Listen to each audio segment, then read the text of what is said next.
This is the Digital Agency Insiders Podcast. Inside, you'll learn how to build, grow, and scale your digital marketing agency, all from the comfort of your favorite coffee shop. Let's get started with the show.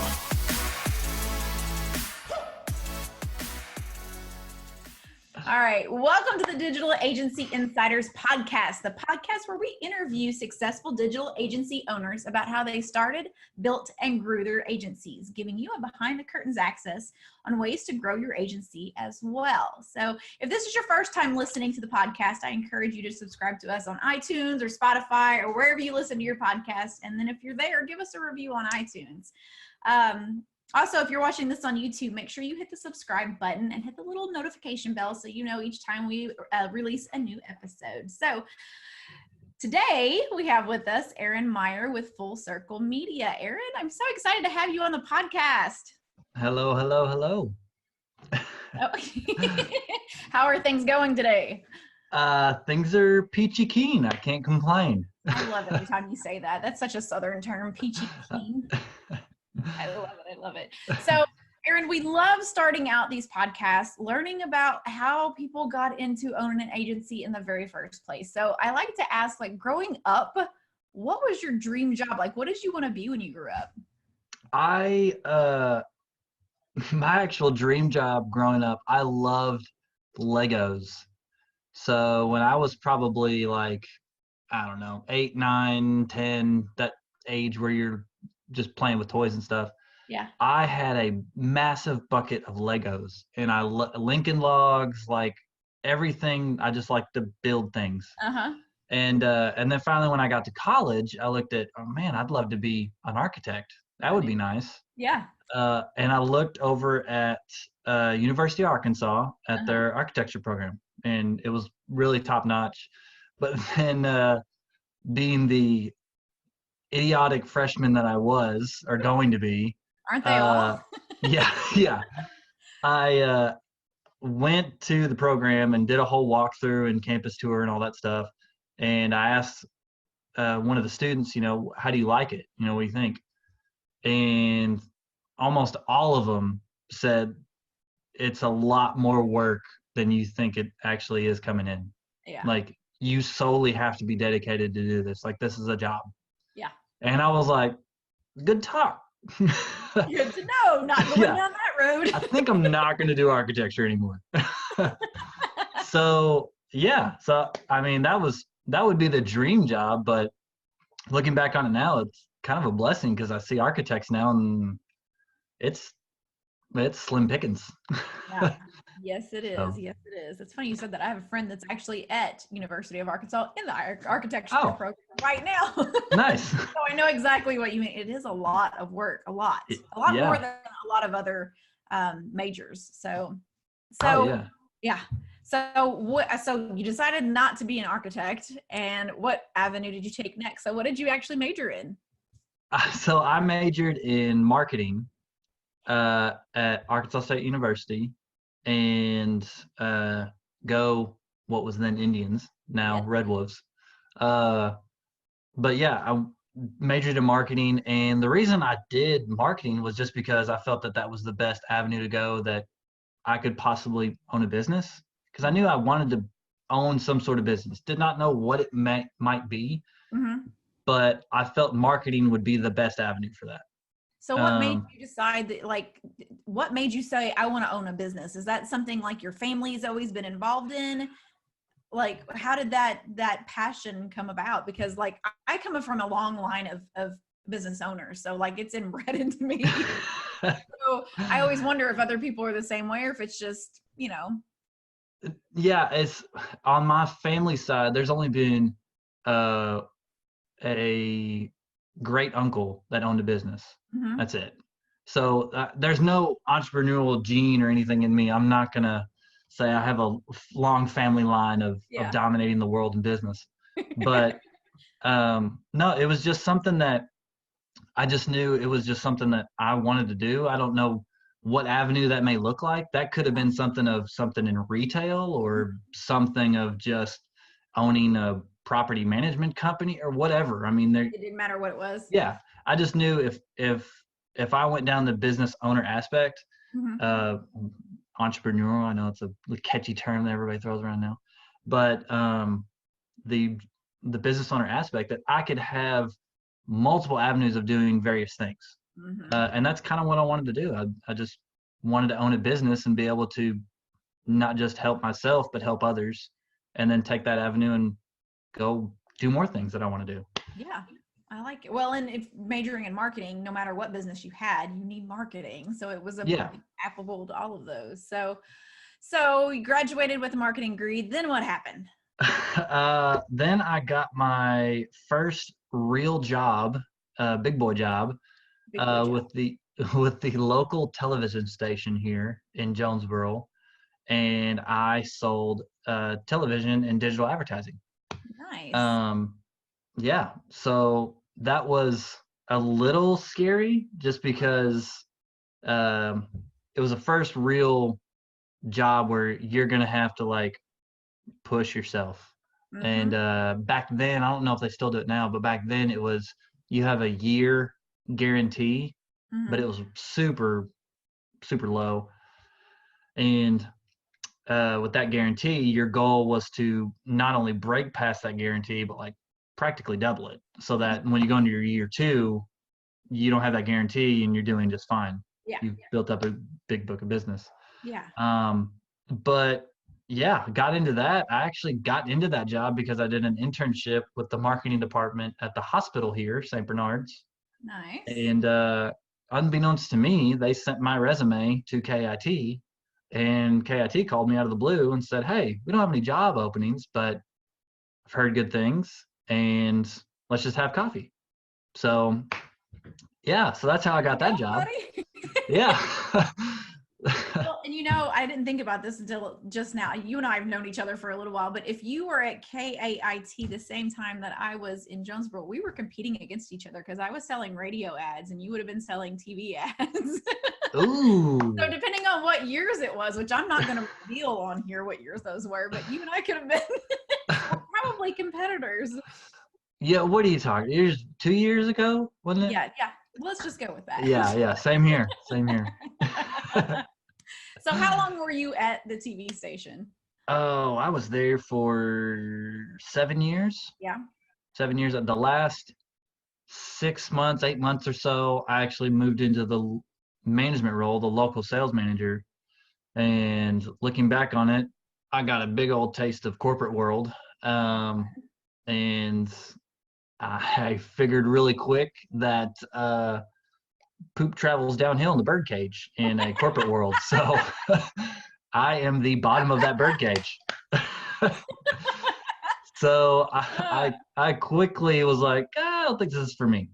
And one of my first clients that I ever got, and one of the biggest contracts that I first signed when I started at KIT, was a local car dealership here in Northeast Arkansas, Glen Sane, and spoke with them a little bit, and just had the best relationship with them. And I would talk to them upon going to my exit, unbeknownst to KIT, or the local television station. But I talked to them, and he was at the point to where he had 4 locations. He was handling all the advertising. He needed somebody to make sure everything was going where it needed to be, and being in the right places. So we struck an agreement that he would start and own Full Circle Media, with the conclusion going forward that I would be a partner in it. But yeah, after that was my exit of being in broadcast television, selling broadcast TV, and then becoming your own agency owner or co-owner, and making your own decisions and going out there and doing everything yourself. So yeah, there's 2 of us, and it's basically I handle all the selling and administrative and all the digital end of it, and then Brad, our videographer, does all the creative work as far as any graphics, print media, pictures, videography. So let's talk about that. What all services do you have inside that agency?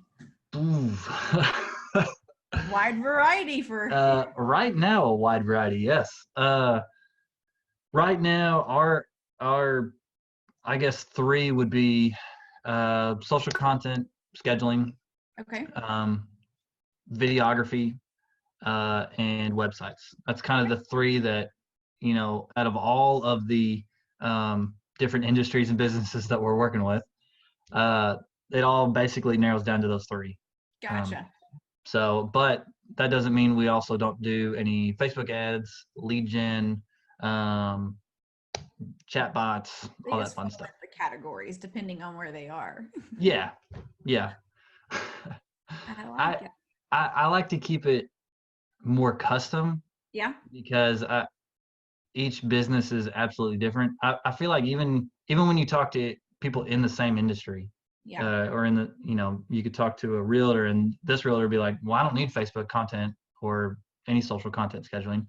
But I don't need videos. I actually need, reputation management or whatever. And in the digital marketing world, you kind of have to be able to either A, know how to do it, or B, know who does a really good job that you can contract it out. Isn't that the truth? Isn't that the truth? Yeah.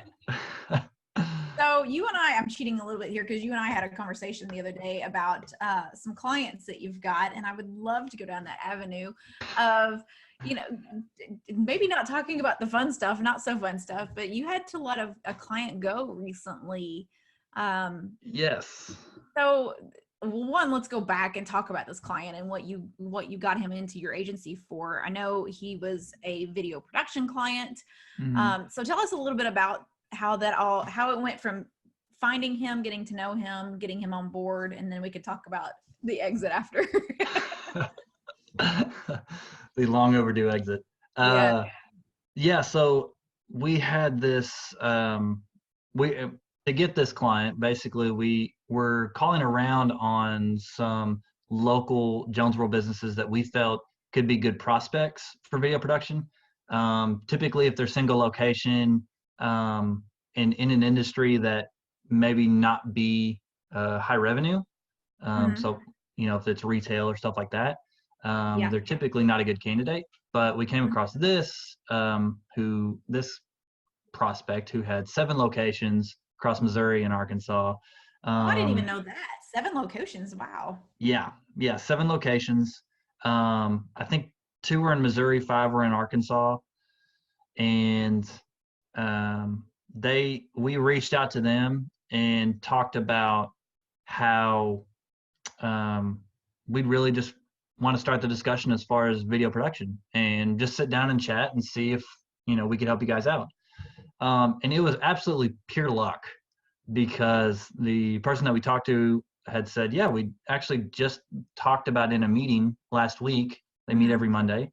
That we need to look at doing more video production, and mainly video production for their customers or patients or what have you. Yeah. That they can have resources to go to rather than asking a doctor or calling and all that stuff. So I was like, perfect. We know exactly what to do. So we had the meeting, we talked with them and we explained to them, look, what we'd really like to do is something, what we kind of call like a weekly show model, but it wouldn't be a show. Basically, we're going to take all the knowledge that you guys have, not only at this location, but your other locations. And we'll shoot 4 videos a month, basically kind of talking head with some graphics. And we can set it up on your YouTube channel and get everything up and going so you have all those links and everything's all good. Yeah. And that initial conversation and presentation went great. He was on board. He loved it. They signed on. And after about the second or third month, we ran into what I would call a snafu. But that after the agreement was signed and we've already gotten paid for 2 months, he mentioned and wrote an email saying, hey, let's not set this on a recurring payment because we actually want to make sure we have all the videos done and properly. And by that time, we were already shooting some of the talking heads for the first month. Yeah. And so we ran into that issue of where payment was delayed because of, on their end, timing wasn't as important.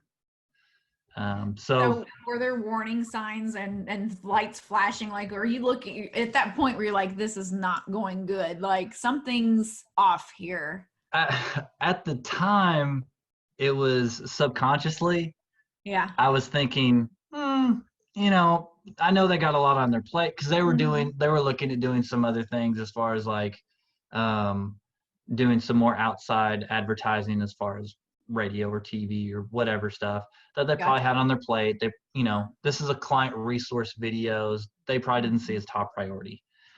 So that was subconsciously is what I guess the lies I was telling myself rather than being like, back, we always can see it. Looking back, yes. Exactly.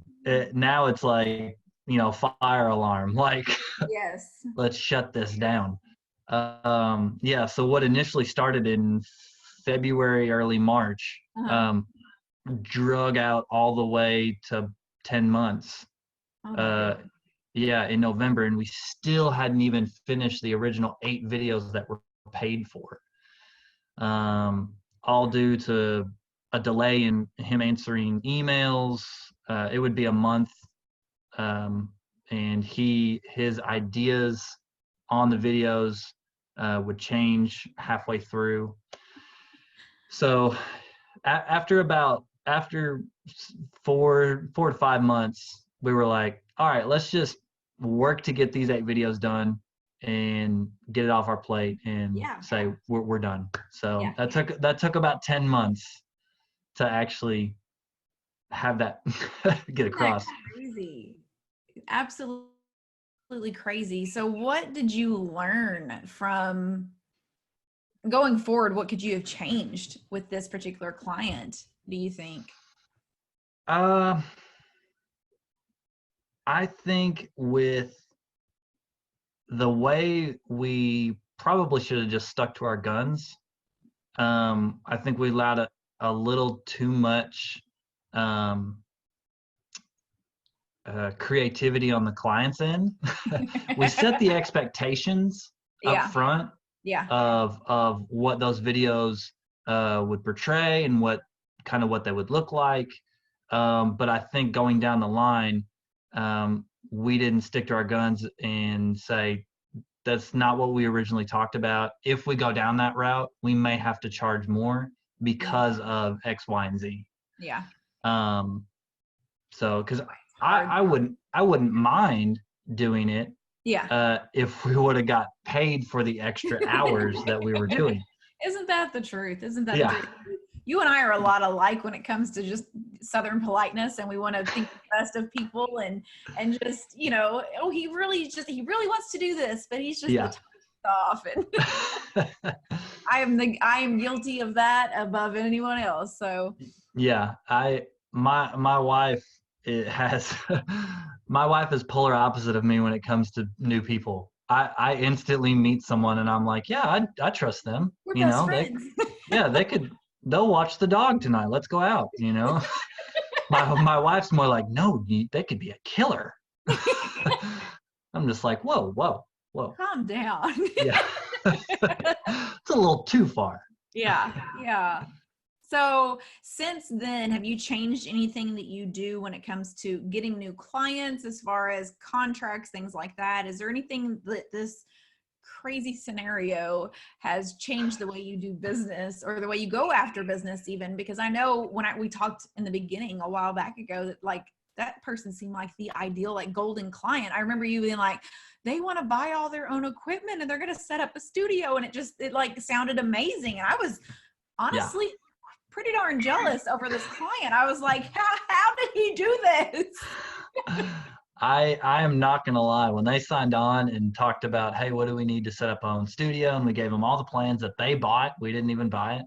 And I mean, we were like, oh, yeah. And then we thought, big grand scheme of things, we take the success that we're going to create with this client and take it across basically the nation and hit up this whole industry. Yeah. Oh, yeah. It'd be fantastic. But it just, I think looking back on it, what we've now done and what we are doing is basically a lovely agency SOP. What are the standard operating procedures for a video production client, and where are the checks and balances on where the client agrees to XYZ and then we produce XYZ. Obviously there's always some little value add that you could provide, but that's icing on top of the cake. That's just, hey, since we're here, let's just do this. It's not a ton of hours. So yeah, that's what we're working on. My motto, if anybody listens into Digital Agency Insiders, is fail and fail often, because we learn so much when we fail. And not saying that you failed at all, I'm not saying that, but I'm like, client relationships are not easy. They're difficult, and everyone is going to be drastically different. Yes. So figuring out what works with some and doesn't work with others, it's just a checks and balance system that it changes all the time. So I'm proud of you. I know that doesn't feel like I should be proud of you. I'm sure you're just like upset and mad, and I'm glad you shared the story with us, because I have a feeling that there's lots of agency owners who have faced the exact same thing as far as just nightmare clients. I know I've had my fair share of them that just doesn't make life any easier for us at all. And you want to maintain good relationships, but sometimes you just got to cut them loose. So that's one thing we didn't talk about. So how did that whole cutting them loose conversation go? Like, how did that happen? Well, it actually came down to where we were approaching close to month 11. We were a month out to being on month 11. And I wrote an email saying, because we were looking to reschedule to reshoot this video and just the voiceover. To reschedule. Yeah. In a month time span, I shot 3 emails. First, looking to reschedule. Second, again, trying to look to reschedule. And then lastly, not a demanding email, but just saying, hey, we need to get this off of our plate, and here's why. And if I don't hear from you from X date, which was about 5 days out, then we're going to just send you what we got, and we're going to wipe our hands clean of this project. And you can't say you didn't try. Yeah. Well, lo and behold, I got an email back the next day. And I was like, oh my gosh. But yeah. And then when it came down to it, we looked to reschedule to shoot that. So he wanted to schedule it at that time, right? Yeah, like, we worked to reschedule, and then the time didn't work for him, what he could do. And then he finally wrote back, just send me what you got. I know you need this off your plate. So that tells think me that he knows that he was the roadblock in all of this. That he was the one that was causing all the issues. Yeah. And what with video production clients, I feel like it's a guessing game if they're going to really value A, your time, but B, your work. And you really have to go into those pre-production meetings or prospect meetings really just getting a feel of like, what do they like, what do they don't like? And if they like good work and realize, hey, if they're asking questions, is this going to cost me anything? That's a minor red flag of, I don't know if we might be a good fit. Yeah. So, yeah. So much learned from that. Well, I think for us right now, we're looking to, as far as video production clients, we're going into January to where, and I don't know when this will air, but when we're going into the new year, and we've got 3 like brand new prospects, all based on quality. Nice.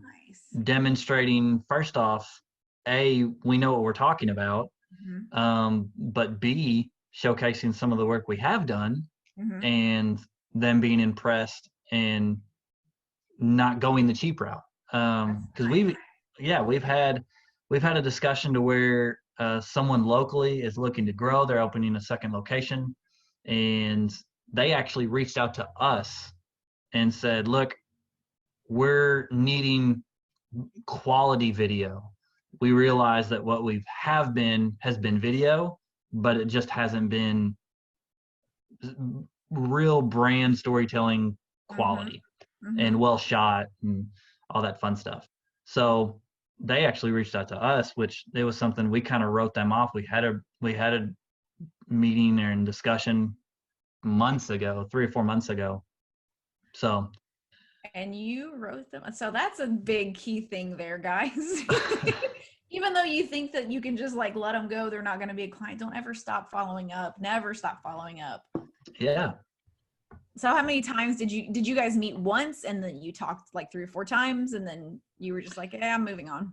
Yeah. So we initially approached them and shot them a cost on we were looking at a monthly retainer, and when we talked about some of the possibilities of what we could do, social videos, brain videos, all that stuff, and they said, that seems a little high. I know this market goes for X amount, which was like a fourth of the cost of what we were shooting. And we said, okay, well, the lowest we could actually go is this, and it wasn't even close to what their price they mentioned. Yeah. It was basically to where we were still going to make some profit, but we were going to have them on as a client that we can help them grow to where they need to be. So we stuck to our guns and said, this is it. And she's like, I just can't afford that right now. And we said, okay, well, if you have any questions or need any help or anything like that, feel free, shout out. We'd love to help you. And did not follow up, didn't send any, hey, how are things, and blah, blah, blah. But I'm guessing that she went out and tried that cheaper route. Well, she little did we know that she was actually looking to open a second location in Nashville. And with Nashville came a lot more presence that you're going to have. Because this business was, they had multiple aspects of their business. They shipped it. They also did, you can come in, but they also did prep. There's a lot to it. Yeah. But she realized that, hey, if this is going to be an actual brand, we need quality and not just someone local that, run and gun. Yeah. So yeah, she remembered us and reached out and said, hey, let's talk. And I remember when we were discussing, we were talking about doing just a brain video and a service video, because I have about 3 services that are their core services. Yeah. And she was like, well, can we just do this monthly retainer that we talked about? Can we just do that? Let's just, and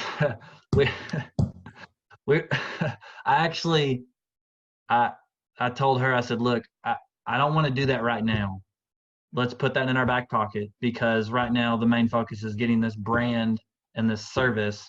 And then once we get that, we can focus more on actual videos for like, testimonials, any like case studies, brand ambassadors, social videos, all that fun stuff. So this is going to be a successful client for you. And I know that because you put your own interest to the side and did what was best for that business in that moment. I'm proud of you. That could not have been easy though. I mean, like, you have the possibility of guaranteed money every single month, and you're like, nope, we really need to focus on this right now. Yeah. I mean, it was going to turn into, well over, a couple tens of thousands of dollars for the year. Yeah. But I just wanted to focus on, hey, let's just get the quality and the message down for you. And then we can start cranking it out. And in her head, she's like, this guy's not just trying to take my money. He actually wants to do what's best for my brand. Yeah. And honestly, from the previous client that we had to let go, it's a little bit of a safety net for us to see how they truly work. Something. Yeah. We may get into this and it's 10 months down the road and we're just like, oh. Nope, done. Yeah. So thank you so much for being on the podcast. Thank you for sharing all of this stuff with our viewers. I hope they found it interesting. And if you're watching this and you want to hear more about Aaron Meyer, join our Digital Agency Insiders Mastermind. If you go to digitalagencyinsiders.com, we've got a 2-week trial for you. You can go in there and check out an in-depth interview with Aaron about that golden client that we thought we had, as well as some more stuff from him. So we'll see you guys next time. You've been listening to the Digital Agency Insiders Podcast. For more tutorials on growing your digital marketing agency, make sure to visit digitalagencyinsiders.com.